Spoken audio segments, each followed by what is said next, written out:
গিন্নি, ও গিন্নি, আমাকে একটু জল দাও তো, অনেক পিপাসা পেয়েছে। হ্যাঁ হ্যাঁ যাই, এই নাও তোমার জল।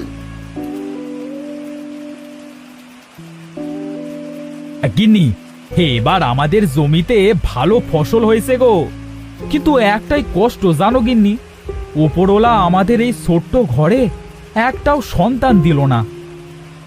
উপরওয়ালা যেদিন চাইবে সেই দিনই আমাদের ঘরে সন্তান আসবে, কষ্ট পেও না গো। আচ্ছা, ঘুমাও গিন্নি, যা বৃষ্টি হচ্ছে, কাল সকাল সকাল মাঠে গিয়ে দেখতে হবে ফসলগুলো এই বৃষ্টিতে নষ্ট হয়ে গেল কিনা।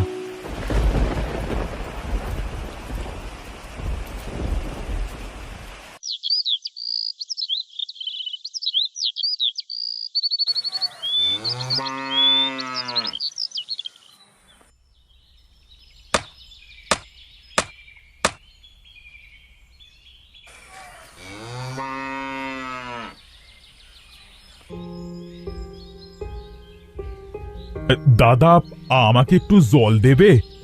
আমার না অনেক পিপাসা পেয়েছে। কে আপনি ভাই? আমার নাম সঞ্জয়। আমি অনেক দূর দেশ থেকে এসেছি। দাদা, আমাকে একটু জল দিবেন? এসো ভাই, আমার সঙ্গে এসো, আমি তোমাকে আমাদের বাড়িতে নিয়ে যাচ্ছি।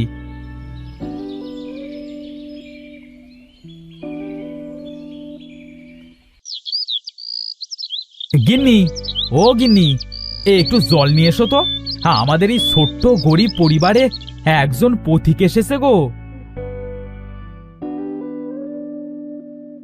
এই নাও গো তোমার জল।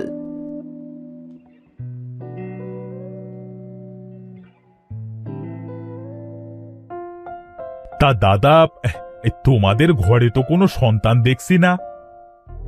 কি বলবো ভাই, ওপরওয়ালা আমাদের ঘরে কোনো সন্তান দেয়নি। কি বলছো দাদা? তোমরা এত ভালো মনের মানুষ, অথচ বিধাতা তোমাদের ঘরে কোনো সন্তান দেয়নি। আমি একটা জায়গা চিনি গো, শুনেছি ওই জায়গায় নাকি একটা গাছে সুতা বাঁধতে হয়। তুমি সত্যি বলছো গো ভাই? তা সেই জায়গাটা কোথায় গো ভাই?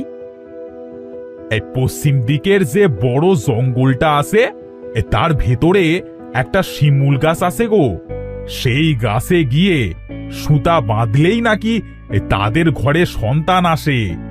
আচ্ছা দাদা, তাহলে আজ যাই, আমাকে আবার অনেকটা পথ যেতে হবে।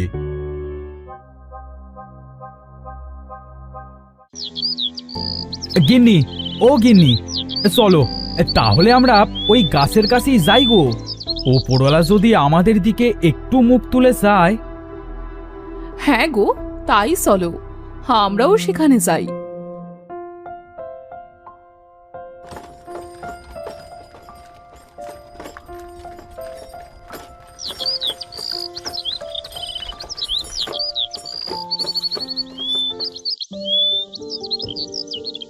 হে বিধাতা, তুমি আমাদের ঘর আলো করে একটা সন্তান দাও, আমাদের এই একটাই ইচ্ছা, দয়া করে পূর্ণ করে দাও বিধাতা, পূর্ণ করে দাও।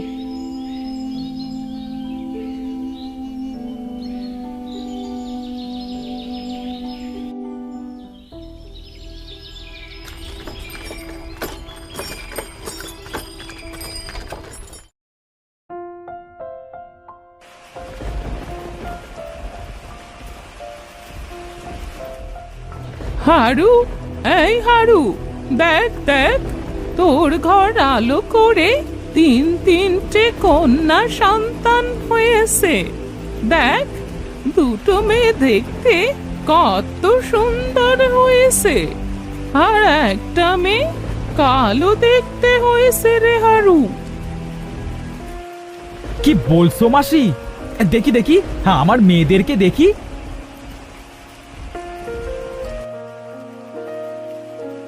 হে উপরওয়ালা, তোমাকে অনেক অনেক ধন্যবাদ।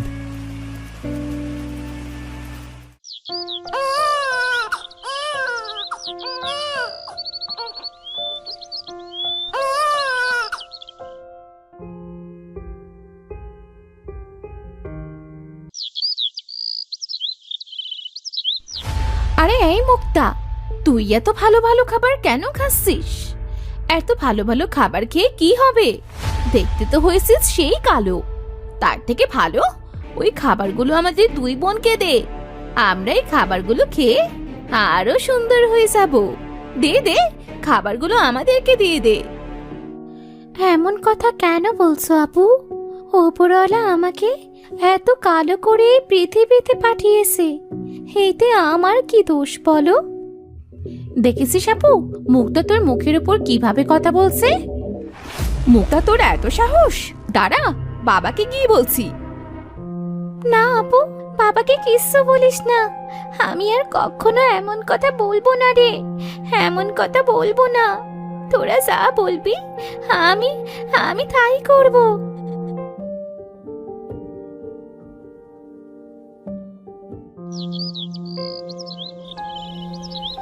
আমাকে আমাকে কেউ ভালোবাসে না, সবাই শুধু আমার থেকে দূরে দূরে থাকে, আমার সাথে ভালোভাবে কথাও বলে না। আমি আমি কালো বলে আমার মা বাবা বোনেরাও কেউ আমাকে ভালোবাসে না। আমি আমি আর বাড়ি ফিরবো না।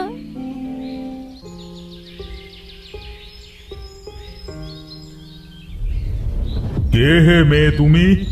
এভাবে কাঁদছো কেন? কি হয়েছে তোমার? আমি আমি মুক্তা। আমি ওই পূর্ব দিকের শীতলপুর গ্রামের হারু চাষির ছোট মেয়ে। ও, তুমি সেই হারুর মেয়ে? তা তোমার কি হয়েছে?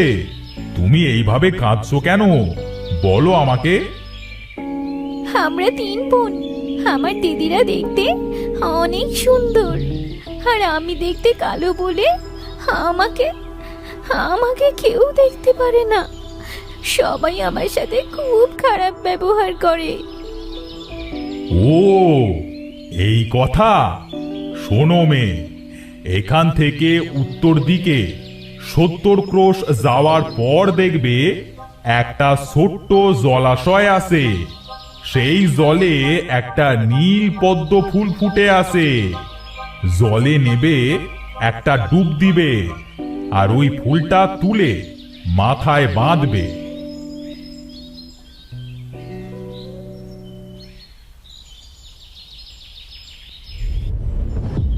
কে হে মেয়ে তোমরা? এখানে কি চাই তোমাদের? আমি রূপা। আমরা আমাদের বোন মুক্তাকে খুঁজতে এসেছি। তুমি কি জানো আমাদের বোন কোথায়? হ্যাঁ, আমি জানি মুক্তা কোথায় গেছে। আমি তো মুক্তাকে সেখানে পাঠিয়েছি। কোথায় পাঠিয়েছো আমাদের বোনকে? বলো বলো আমাদেরকে, আমরাও যাব সেখানে।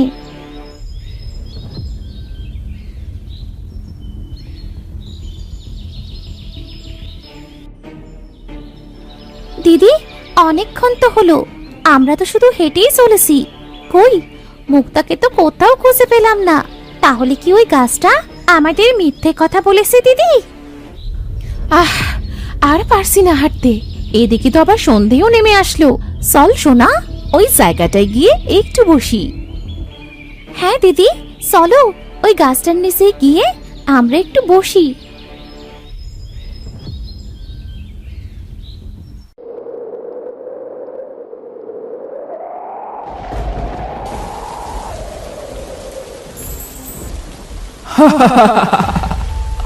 কে তোরা? তোদের এত বড় সাহস? তোরা আমার গাছের নিচে বসে আছিস? তোদের কি একটু ভয় নেই? তোরা জানিস না এখানে কেউ আসতে পারে না, আর যে আসে সে আর কখনো ফিরে যায় না। না, মেরো না, ছেড়ে দাও আমাদের, ছেড়ে দাও। না না, তোদের ছেড়ে দিলে তো হবে না। আর মাত্র 2 দিন পরই অমাবস্যা। আর এই অমাবস্যা রাতেই তোদের দুজনকে বলি দিয়ে আমি হয়ে যাব পৃথিবীর সবচেয়ে শক্তিশালী।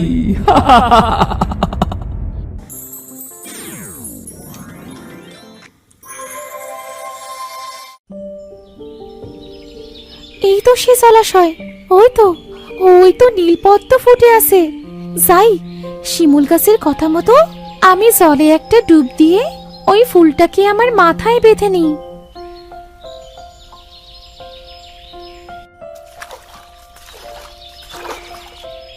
হে কি, আমি তো দেখতে অনেক সুন্দর হয়ে গেছি। এটা এটা কি করে সম্ভব? এই জলাশয় কি তাহলে জাদুর জলাশয়? হ্যাঁ মুক্তা, এটা জাদুর জলাশয়। এই জলে কোনো ভালো মনের মানুষ যদি একবার ডুব দেয় তাহলে সে দেখতে অনেক সুন্দর হয়ে যায়। আর আমি তোমার উপর অনেক খুশি হয়েছি। আমি তোমাকে একটা জিনিস উপহার দিতে চাই। কি উপহার দিতে চাও আমাকে জলের রানী? আমি তোমাকে জাদুর শক্তি দিতে চাই। এই জাদুর শক্তি তোমার কাজে লাগবে মুক্তা, কারণ তোমার দুই দিদি অনেক বিপদে পড়েছে। তাদেরকে বাঁচাতে তোমার এই জাদুর শক্তি প্রয়োজন। বিপদ? কোন বিপদে পড়েছে আমার দুই দিদি? কি বলছো তুমি জলের রানী? হ্যাঁ মুক্তা, তোমার দিদিদেরকে ওই হিজল গাছের ডাইনি বন্দি করেছে।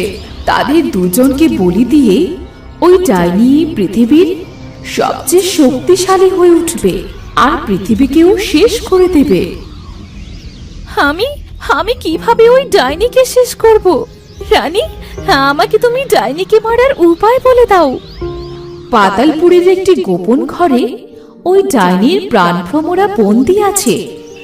সেটাকেই তোমাকে শেষ করতে হবে। আমি কিভাবে যাব ওই পাতালপুরীতে?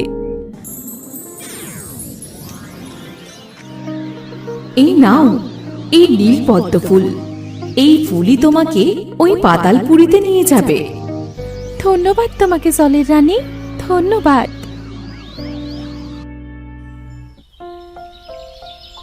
এই নীলপদ্ম, তুমি আমাকে পাতালপুরীতে ডাইনির গুহার সামনে পৌঁছে দাও।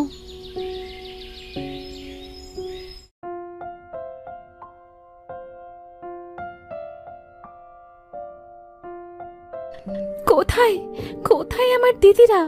সে ডাইনি কোথায়? কাউকেই তো দেখছি না। হে জাদু শক্তি, তুমি আমাকে তোমার জাদু দিয়ে ডাইনির প্রাণভ্রমরার কাছে পৌঁছে দাও।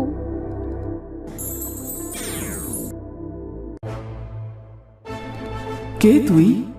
এখানে কি করছিস? তুই আমার দিদিদের কোথায় লুকিয়ে রেখেছিস? ভালোই ভালোই বল বলছি। আমার দিদিদেরকে তুই কোথায় রেখেছিস? আমার দিদিদেরকে ফিরিয়ে দে আমার কাছে। কে তুই? তোর এত বড় সাহস? তুই আমার ডেরায় এসে আবার আমার উপরেই বড় বড় কথা বলছিস? তোর সাহস তো কম নয়। ডাইনি, ভালো করে বলছি, আমার দিদিদেরকে আমার সামনে এনে দাও, না হলে তোর মতো একটা তুচ্ছ মেয়ে আমার আবার কি করতে পারবি? হ্যাঁ, কি করতে পারবো? দাঁড়া, হে জাদু শক্তি, তোমার জাদু শক্তি দিয়ে ডাইনির প্রাণভ্রমরাকে আমার হাতে এনে দাও। না না, আমার প্রাণভ্রমরা আমার কাছে দে বলছি, না হলে ভালো হবে না বলে দিচ্ছি। দে দে আমার প্রাণভ্রমরা, দে আমার কাছে। খারাপ তো এখন তোর হবে ডাইনি, দেখ তোর কি অবস্থা করি।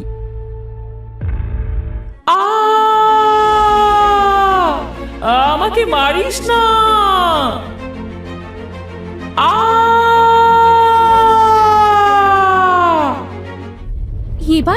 এবার তোর খেলা শেষ ডাইনি।